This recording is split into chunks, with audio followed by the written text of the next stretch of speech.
வணக்க நண்பர்களே! இன்னைக்கு நானும் எங்க தாத்தாவும் சேர்ந்து ஒரு மரக்கன்று நடப் போறோம். இந்த மரம் நல்லா வளர்ந்து நாளைக்கு நெறைய மாம்பழம் கொடுக்கணும்னு ஆசை.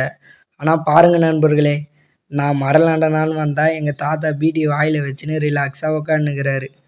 மரம் நட வந்தோமா இல்ல பீடி பிடிக்க வந்தோமான்னு கேட்டா, போய் குழி எடு, அப்புறம் மரக்கன்று நடலான்னாரு. அப்புறம் குழி எடுத்துட்டோம். இந்த விஷயத்துல தாத்தாக்கு ரொம்ப அனுபவம் அதிகம். முதல்ல பீடி, அப்புறம் தான் வேலை. இதான் தாத்தா ஸ்டைலே. இப்போ பார்த்தீங்கன்னா, மரக்கன்று வைக்க நம்ம என்ன பண்ணோம்னா, குழி எடுத்து மண்ணை போட்டுட்டு இருக்கோம். கன்று நேரா இருக்கணும் ஃப்ரெண்ட்ஸ். அப்பதான் அது கூட சப்போர்ட்டுக்கு ஒரு குச்சி ஒன்று வச்சு கட்டிட்டோம் நானும் தாத்தாவும்.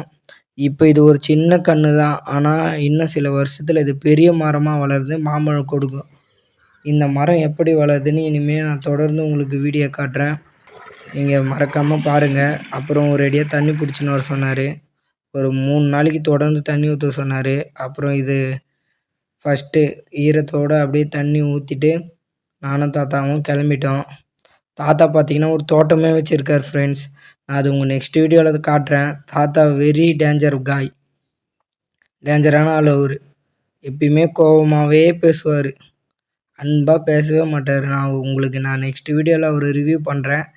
அவர் பேசுகிறத உங்களுக்கு காட்டுறேன் ஃப்ரெண்ட்ஸ். ஓகே, பாய் பாய். வீடியோ பிடிச்சிருந்தா மறக்காமல் ஒரு சப்ஸ்கிரைப் பண்ணுங்கள், லைக் பண்ணுங்கள், கமெண்ட் பண்ணுங்கள். நம்ம நெக்ஸ்ட் வீடியோவில் பார்க்கலாம் ஃப்ரெண்ட்ஸ்.